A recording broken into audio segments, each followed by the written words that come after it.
I Don't Speak French just came out on Friday, and here's how it sounds, along with a sneak peek of the music video coming very, very soon. So click the bell notification button and subscribe to be one of the first to see it. Anyways, this is how that sounds. I said I don't speak French, adieu. Adieu. I said I don't speak French, adieu. I said adieu.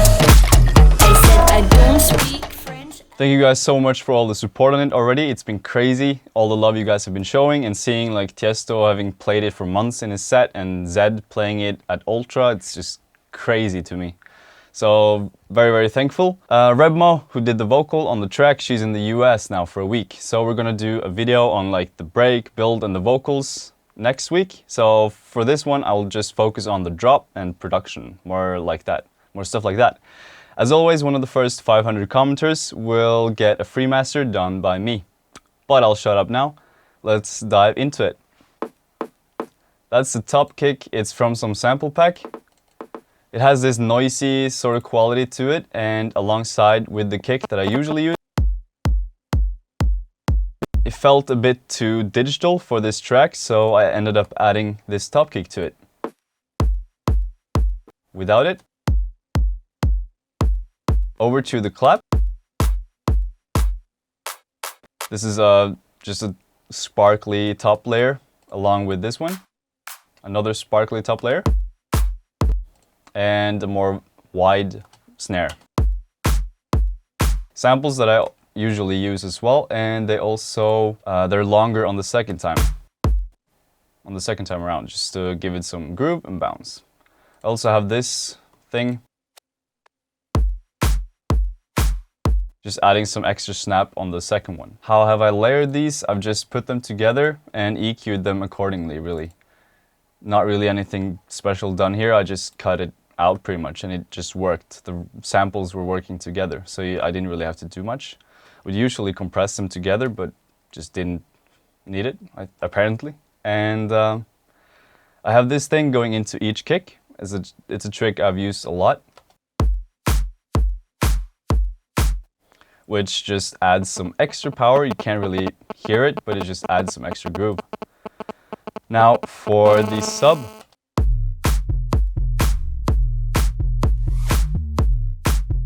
I've actually used an 808, which I never would usually use, so this was a first for me. I would never do this usually, but just worked, and it gave it that dirty vibe that I wanted it to have. I've also automated the volume to just fit with the groove of the record. And some pitch down on the 1 and the 4. I've also put a layer on top, which does the exact same thing. It's just more of a top layer with some decapitator, some distortion, some transient master. And I've cut out everything except this area, the 500-ish, 300K, because it felt like it was missing something in that area. What it was also missing was on this second hit here. Because in the track, it goes like this. That hit hits alone, there's no lead there, so I had to accentuate it with this extra 808 sample. Didn't really fit, but in the track it worked. Here are the hi-hats. It's just about having the right samples. So this one is just a pretty straightforward hip-hop hi-hat. Very short and snappy, but yeah, I felt like it fit the track. I've also accentuated the first and the third hi-hat, as well as the first, third, and fourth on the second bar to accentuate the groove of the sub.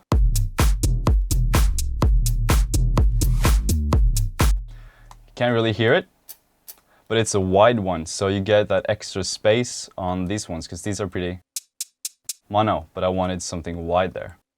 More of an organic, it even says organic, hi-hat sample. Pretty simple stuff. And to round off the bar, I have these hi-hats pitching up, just to add some extra energy. For some of the weirder perky synth.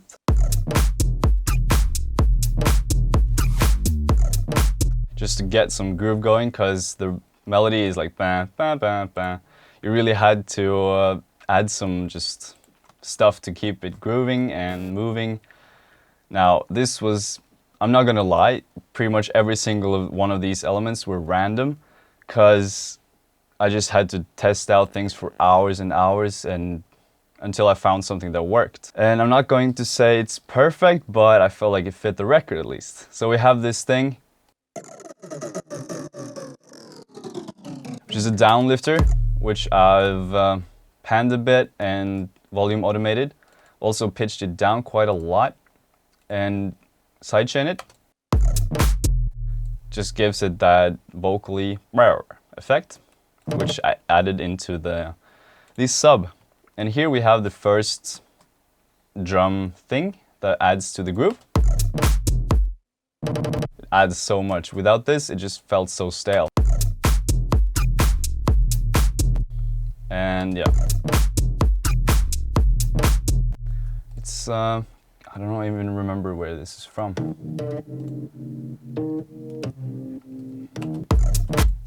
I don't even know. It was just some loop and it sounded pretty decent. Put some distortion on it, and sidechain, and that was pretty much it. Just fit the record. And as I said, I wish I could tell you some secret thing here, but it was just trial and error for every single element. And this, God knows where this is from. I've pitched it up quite a lot. It's just a vocal chop thing. I don't even know where I found it. And I've put some vocoder on it, vocal synth. That's with, and this is without. Didn't really do much, just made it a bit wider and detuned. And just gave it some nice energy and groove, I felt. Along with the uplifting stuff, we have this one. Just to add some noisy, what's it called, Foley sort of sound to it.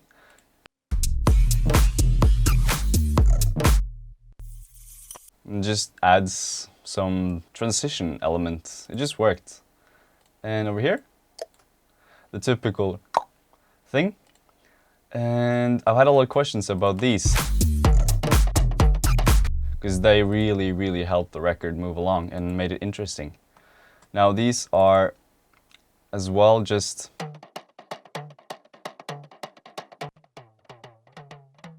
now this is how they sound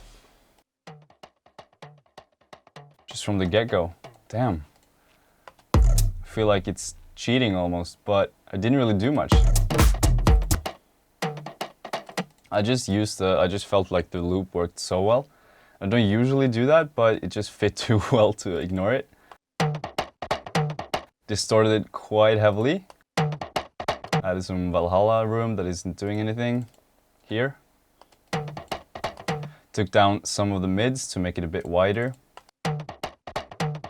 Using a panner to pan it to either side.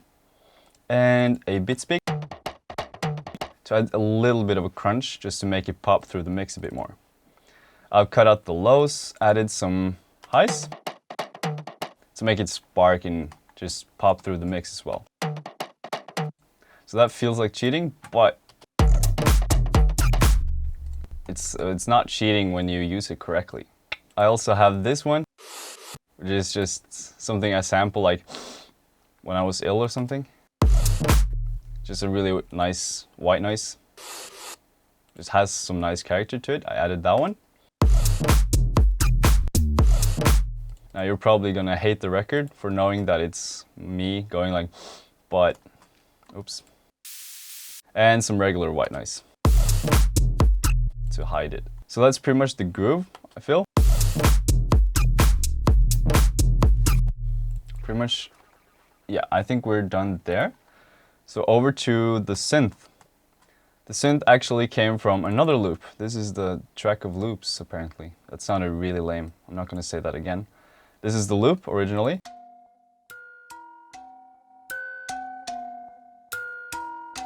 And it ended up sounding like this. Adieu.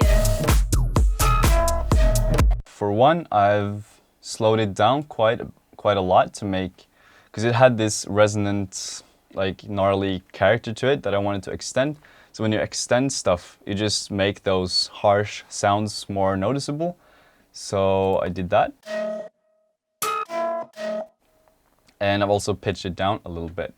I'll go through the effects here. To remember that one. Can probably not hear that too well, but I've added a reverb, just so it's not too dry. Some bit crusher with bit speak, and some really harsh distortion here. Really destroying the sound. This Pro Q is yeah, it had a lot of harsh resonances, so I've taken out, well, pretty much everything that I heard that I didn't like. And to control it a bit, I have a pretty harsh compressor here, almost acting as a limiter.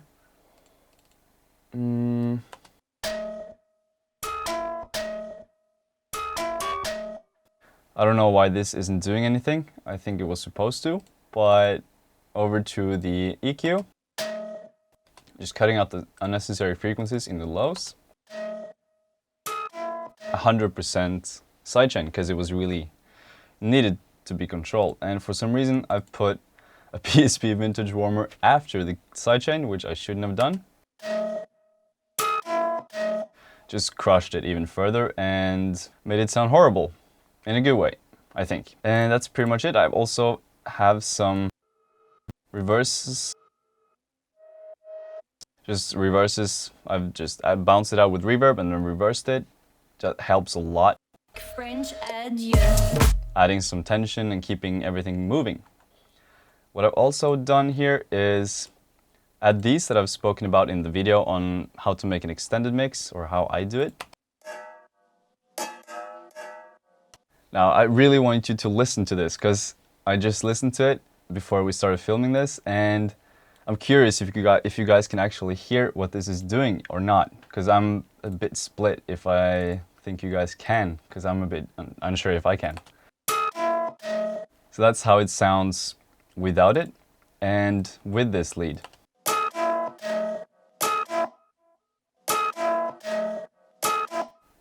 That's with and without. Again, with. I feel like it adds some really, very far in the background, but it just adds some weird, wavy effect that fit really well with the main lead. Let me know if you guys could hear that, or if that made any sense whatsoever, but that's just some pan steels that I've sampled a long time ago, which I then pitched-ish. It doesn't really sound correct, but over to the next element here, which is some white noise. Very basic white noise. I've just used silent because I know it in and out, and just made a white noise that I felt fit perfectly with the lead, ADSR. Attack, decay, sustain, release wise, so that it flows nicely with the rest of the leads. So you can hear that it's sort of matching the way that the lead moves. I think that's very important. And I also have one to either side. One is put a bit further back from the other, which helps making it wider, because the main lead is very in the middle. And I've also phased them slightly so that they move a little bit, and they're also distorted, which makes them a bit more interesting, I think. I've cut out a lot of lows and sidechained it. And I've also added this additional noise, which is probably difficult to hear. But it's adding some 15k hertz. It just adds some sparkle to it. Sounds a bit crushed, but in a more controlled way, I feel like, at least. And I've also added this, which is the lead doubled up and bounced out, doubled up to either side. I've detuned them like 5 cents to either side and put them a bit behind each other so that they're to either side and makes it a bit wider. And even more reverses here. Yeah, just some reverses into either note to make it flow better. Those small things really add up in the big picture. So on to, yeah, just a boomy thing.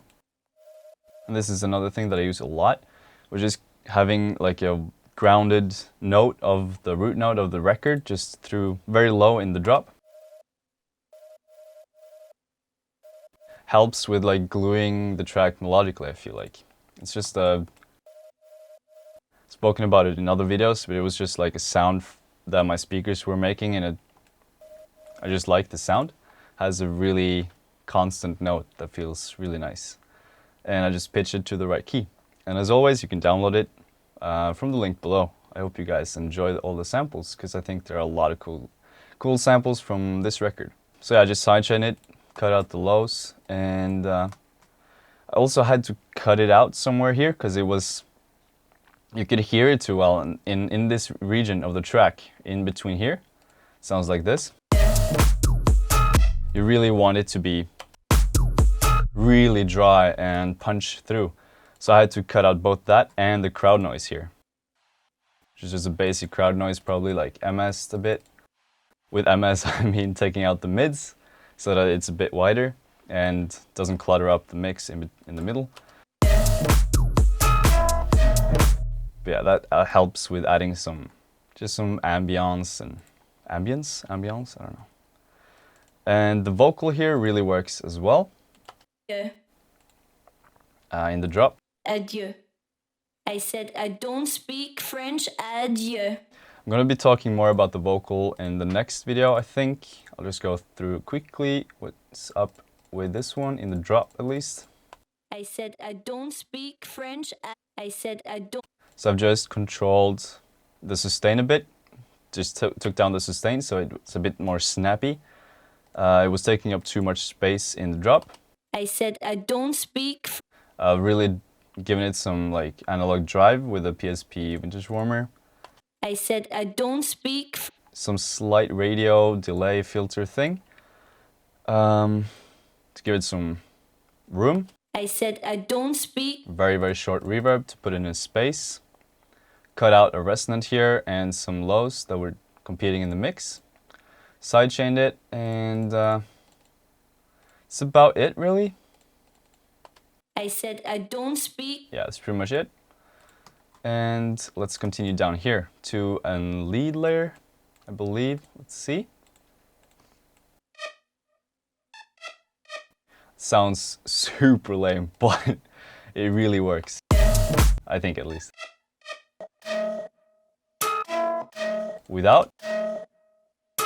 With. Now here I haven't really matched the ADSR curve of it. It's really stocky and I don't know why I didn't, but it just sounded alright. Didn't sound too bad. I don't really have to show you guys what's happening here because it's just pretty much unnecessary stuff, but I'll just go through it really quickly. It's just a one shot. Oh wow. And I've put some reverb on.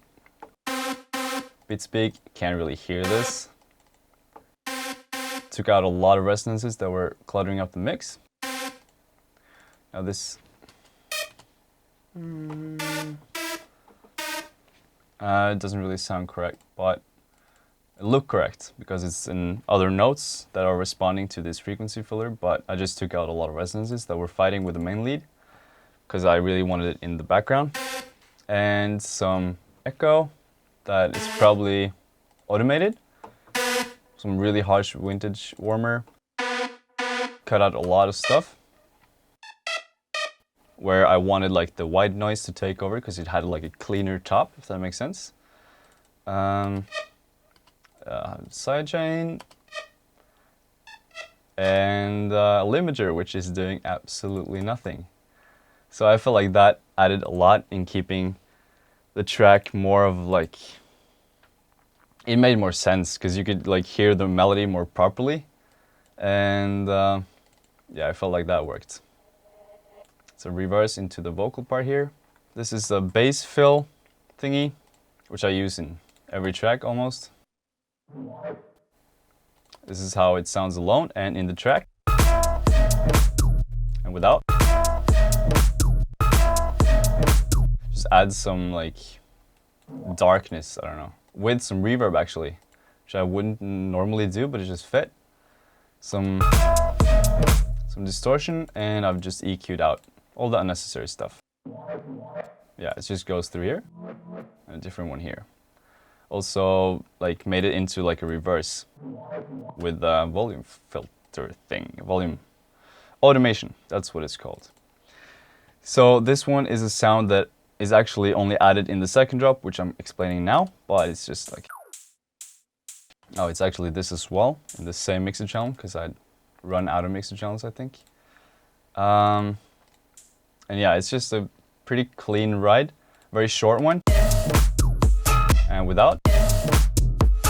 That's how the first drop sounds, but with, just add some extra noise and excitement.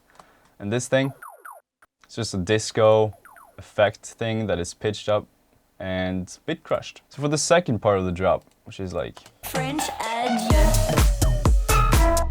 not a lot going on here, but primarily I've added more noise, which is just going in the middle. I don't know why I'm not doing more with it, but it, I don't know, just fit. Needed some extra energy in the second part, along with this, which was really important.